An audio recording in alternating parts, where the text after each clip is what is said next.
Universal Epic Universe opens May 22nd, 2025. As construction wraps up in the next 6 months, we will see this new universe in Orlando come to life. But already, major projects are appearing near completion. At least, that's what we can see from up in a helicopter. Thanks to the amazing photos and videos of BioReconstruct, we are once again diving into this major expansion of the Universal Orlando Resort and comparing this park to the recent Nintendo Direct Live looks at Universal Studios Japan to see how our park will level up. If you want to catch up with the past reports, check out our previous video where we went over the ride testing going on for all 4 major roller coasters in this park. May 22nd can't come soon enough. This is Universal Epic Universe.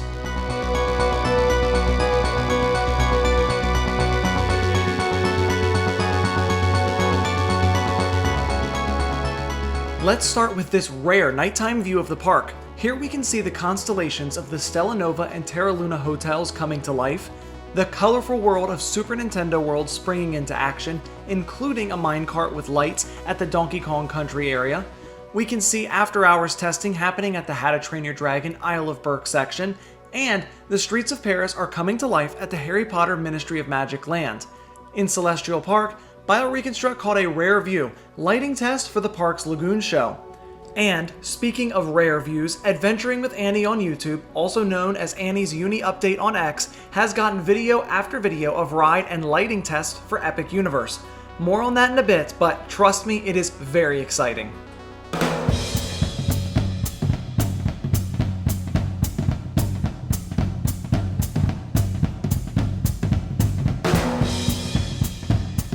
This is Super Nintendo World, and it's going to have 2 distinct areas focused on the Mario Brothers and Donkey Kong. Super Nintendo World has already opened at Universal Studios Japan and Universal Studios Hollywood, and each were met with massive success. And just recently, Shigeru Miyamoto, the father of Mario, gave a tour of the expansion of Super Nintendo World at Universal Studios Japan with Donkey Kong Country.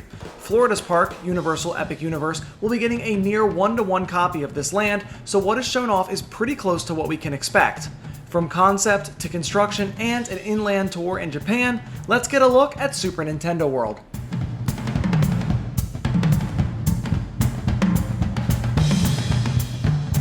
Ride testing at Universal Epic Universe isn't new. In fact, the park has been testing for a very long time. Here we can see colorful Yoshis testing over 6 months in advance of the land's opening. The Yoshi's Adventure ride will be similar in style to the People Mover at Disney's Magic Kingdom Park, but it will have some interactivity. Much like the People Mover, this slow-moving Omni-Mover will give guests fantastic views of the land. It will also add kinetic energy to the area, even for those not riding. The interactivity is when guests search for hidden Yoshi eggs and get to hit a specified button when they find them along the route. This ride only has a 34-inch height requirement, so it does aim for a younger crowd. Don't expect a lot of thrill from this attraction. Instead, wait for the Donkey Kong area for that. But this ride's visuals do scream video game and colorful. We can see that work in the Super Mario Land has come a long way, but there are still more animatronics and colored tiles to be added. Looking close, we can see that portions of Princess Peach's castle are complete. Someday soon, this castle will join the other iconic castles of Orlando.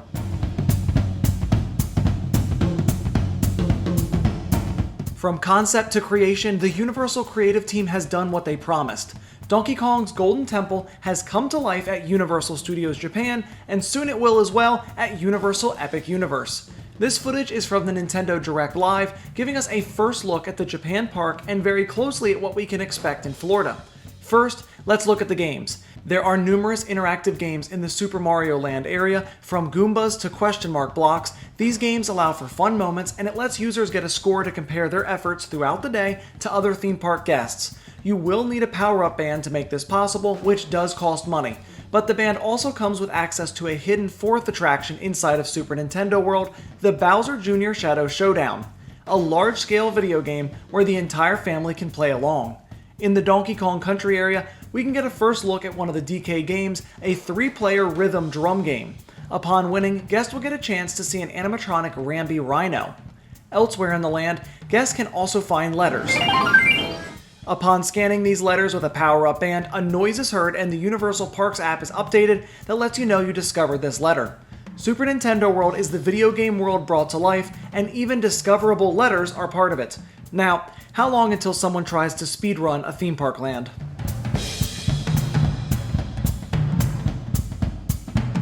Donkey Kong Country will be a vibrant land with a Golden Temple theme, and unlike the Super Mario Land, this section will have real-world trees, not just video game-style fake foliage. Welcome to the DK Jungle, where you can jump on this area's signature and sole attraction, Minecart Madness. On this totally unique ride system, guests will appear to jump off the track in a runaway minecart. In reality, guests are only jumping off the themed track. A hidden beam is holding you safely onto a support track underneath. An ingenious design that hopefully works really well in person. Thanks to a 3D fly-through and the recent Nintendo Direct Live Tour, we can see that the names for the shop and food location in this area are Funky's Flying By and the Bubbly Barrel. We can also see that Florida will be getting the Ramby Rhino game as well. We also always talk so highly of this park, but we need to mention some potential issues. First off, this is a major ride behind a portal into the land and then behind a second portal into the Donkey Kong Country area. This could lead to major bottleneck crowding issues. We will have to see how Universal controls that.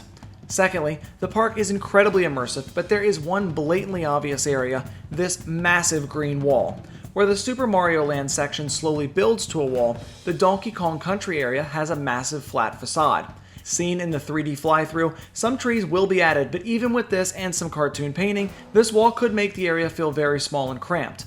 From flyover views, the area seems open, so hopefully this wall doesn't cause many visual issues. This was supposed to be the end of the Super Nintendo World section of the video, but as I prepared to save this video out, Alicia Stella on X found this link to a YouTube channel with a man actually riding on Donkey Kong Minecart Madness in Japan. Hikaken TV was given his own vehicle to ride and select footage was shared, but just this small bit of footage gives us some fantastic insight.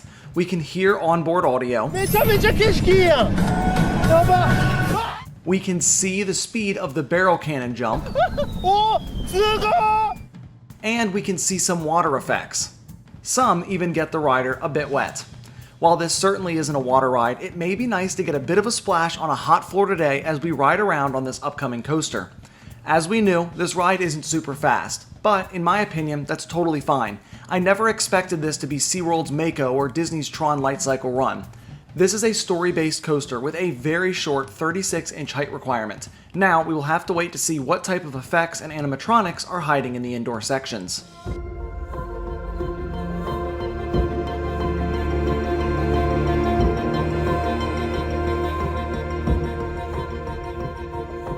Adventuring with Annie has gotten some incredible park updates in recent months about ride testing at Universal Epic Universe. From the Chronos to Stardust Racers and Dark Universe, her perspective has caught some fantastic bit of work going on at the park, including dragons. Yes, dragons. It was long rumored that Universal Epic Universe would utilize drone technology, and it appears Universal is ready to take it to the next level.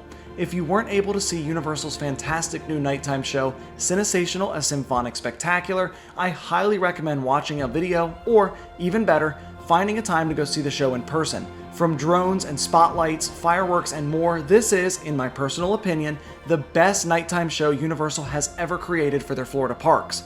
And now, drones are taking on a new life at Universal Epic Universe. While Universal will probably continue to deny their existence until the last possible moment, just like they did with the Velocicoaster, we can clearly see that dragons are alive and testing over the park. How to Train Your Dragon Isle of Berk will be another one of the highly themed lands in this park, and coming in 2025, a live-action version of this animated trilogy will be coming to the big screen just in time for Universal Epic Universe to open. Now, that is some money-making synergy at work. Let's hope the same level of care and heartfelt storytelling from the animated series makes it to this live-action adaptation.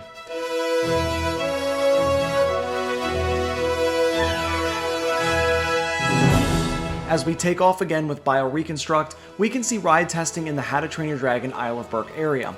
A highly anticipated attraction, Hiccup's Wing Gliders, will be a family-friendly coaster that soars all throughout this land. This attraction will have a 40-inch height requirement, slightly above Slinky Dog Dash at Disney's Hollywood Studios, and slightly below Penguin Trek at SeaWorld Orlando. This coaster will have water splash elements, seen testing here, along with plenty of track and fun segments throughout the land. And this coaster may be able to run incredibly efficiently, as we can see these two coaster trains in close proximity during testing. This ride, much like Yoshi's Adventure, will add a lot of kinetic energy to the land. It is great to see that the Universal creative team took the time to really intertwine the rides into the lands themselves. Now, sit back and enjoy 60 uninterrupted seconds of coaster testing.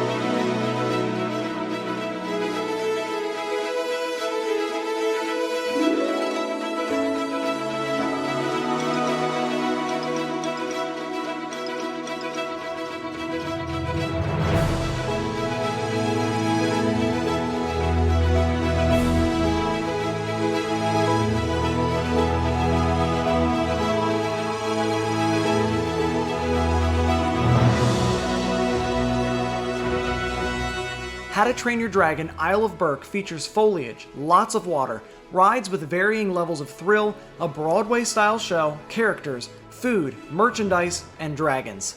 With the live-action film on the way, drone testing, and the film's iconic score, this land could quickly become a fan favorite, even though I believe many people don't always think of this film series when they think of Universal Parks. This film was a tested yet bold choice, and from what we can see so far, this area is full of color and life. Originally, I didn't think that the name Epic Universe was the best choice for this park, but as 5 different storylines convene in one location, as the portals open and as the Chronos aligns, it might be cliche, but this is truly shaping up to be one truly epic universe. Park ticket packages are for sale now, with some deals as cheap as $120 a day, or pass holders can snag single-day tickets, with the general public being able to do so as well soon. Billions of dollars later, a project that has endured a pandemic and is just half a year away from opening, Orlando is preparing to welcome its newest massive development, Universal Epic Universe.